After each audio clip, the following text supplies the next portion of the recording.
Hi hello ಎಲ್ರಿ ನಮಸ್ತೆ welcome back to my YouTube channel. Hello guys, ನೀವೇನಾದ್ರು ಈ ಒಂದು ರೆಸಿಪಿನ ಟ್ರೈ ಮಾಡಿಲ್ಲ ಅಂದ್ರೆ ಡೆಫಿನೆಟ್ಲಿ ಒಂದ್ಸಲ ಈ ಒಂದು ರೆಸಿಪಿನ ಟ್ರೈ ಮಾಡಲೇಬೇಕು.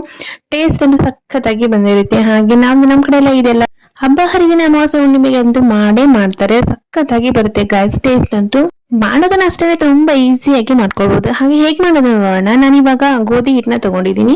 ನಿಮ್ಗೆ ಎಷ್ಟು ಬೇಕು ನೋಡಿ ಅಷ್ಟನ್ನ ನೀವು ಗೋಧಿ ಹಿಟ್ಟನ್ನ ಸೇರಿಸ್ಕೊಳ್ಬೇಕು. ಸ್ವಲ್ಪ ಅಂದ್ರೆ ಸ್ವಲ್ಪನೇ ಉಪ್ಪನ್ನ ಹಾಕೊಂಡು ಹಾಗೆ ಒಂದೆರಡು ಸ್ಪೂನ್ ಅಷ್ಟು ಆಯಿಲ್ನ ಹಾಕೊಂಡು ಇದನ್ನ ನಾವು ಚಪಾತಿ ಹಿಟ್ಟಿನ ಅದಕ್ಕೆ ನಾವು ನಾದ್ಕೊಳ್ಳೋಣ. ಇನ್ನೂ ಟೇಸ್ಟಿಯಾಗಿ ಬರಬೇಕು ಅಂದ್ರೆ ನೀವು ಮೈದಾಯಿಂದನೂ ಸಹ ಮಾಡ್ಕೊಳ್ಬಹುದು. ನಾನು ಇವಾಗ ಗೋಧಿ ಹಿಟ್ಟಿನಿಂದ ಮಾಡ್ಕೊಳ್ತಾ ಇದ್ದೀನಿ.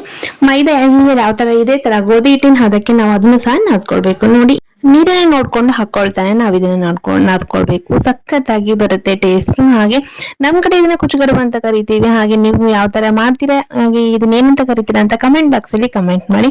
ಫೈನಲ್ ಆಗಿ ನಾವು ಹಿಟ್ಟನ್ನ ನಾದ್ಕೊಂಡು ಒಂದು 5 ನಿಮಿಷ ಅದನ್ನ ನಾವು ನೆನೆಸಿಟ್ಕೊಳ್ಳೋಣ. ಆನಂತರ ನಾನು ಇದಕ್ಕೆ ಒಂದು ಕುಕ್ಕರ್ನ ತಗೊಂಡು 1 ಬೌಲ್ ಅಷ್ಟು ತೊಗರಿ ಬೇಳೆನ ಸೇರಿಸ್ಕೊಳ್ತಾ ಇದ್ದೀನಿ. ತೊಗರಿ ಬೇಳೆ ಹಾಕೊಳ್ಳಲ್ಲ ಅಂದ್ರೆ ನೀವು ಕಡಲೆ ಬೇಳೆ ಇರುತ್ತೆ ಅದನ್ನು ಸಹ ಹಾಕೊಳ್ಬಹುದು.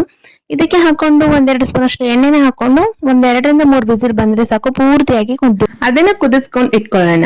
ಆನಂತರ ನಾನಿವಾಗ ಸೈಡ್ಗೆ ಚಪಾತಿನ ಚಿಕ್ಕದಾಗಿ ಅದನ್ನ ಪೂರ್ತಿ ಹೋಗಿಯಿಂದನೇ ನಾವು ಇದನ್ನ ಬೇಯಿಸ್ಕೊಳ್ಬೇಕಲ್ಲ. ಹಾಗೆ ನಾನಿವಾಗ ಒಂದು ಇಡ್ಲಿ ಪಾತ್ರೆನ ತಗೊಂಡಿದ್ದೀನಿ. ಆ ಇಡ್ಲಿ ಪಾತ್ರೆಗೆ ನಾನು 2 ಗ್ಲಾಸ್ ನೀರ್ನ ಹಾಕೊಂಡು ಮೇಲೆ ಒಂದು ಕಾಟನ್ ಕ್ಲಾತ್ ನ ಪೂರ್ತಿಯಾಗಿ ಕವರ್ ಮಾಡಿ ಕಟ್ಬಿಟ್ಟಿದ್ದೀನಿ. ಅದನ್ನ ಕಟ್ಬಿಟ್ಟು ನಾವು ಚಿಕ್ಕದಾಗಿ ಚಪಾತಿನ ಈ ತರ ಲಟ್ಟಿಸ್ಕೊಂಡು ಅದ್ರ ಮೇಲೆ ನಾವು ಬಟ್ಟೆ ಮೇಲೆ ಹಾಕಿ ಒಂದು ಪ್ಲೇಟ್ ನಾವು ಮುಚ್ಚಿ ಪೂರ್ತಿ ನಾವೆಲ್ಲನೂ ಮಾಡ್ಬಿಟ್ಟು ಬಟ್ಟೆ ಮೇಲೆ ಹಾಕಿ ಒಂದ್ ಪ್ಲೇಟ್ ನ ಮುಚ್ಚಿ 10-15 ನಿಮಿಷ ಬಿಟ್ಟು ನಾವು ತೆಗೆದ್ರೆ ಸಾಕು. ಪೂರ್ತಿಯಾಗಿ ಈ ಒಂದು ಕುಚ್ಚುಕಡುಬು ರೆಡಿನೇ ಆಗಿರುತ್ತೆ ಅಂತಾನೆ ಹೇಳ್ಬೋದು. ನೋಡ್ತಾ ಇದ್ದೀರಲ್ಲ ಎಷ್ಟು ಚೆನ್ನಾಗಿ ಬಂದಿದೆ ನೋಡಿ. ಒಂದಕ್ಕೊಂದು ಅಂಟ್ಕೊಳ್ಬಾರ್ದು, ಆ ತರ ಅದು ಬೆಂದಿರ್ಬೇಕು ಅಷ್ಟೇ.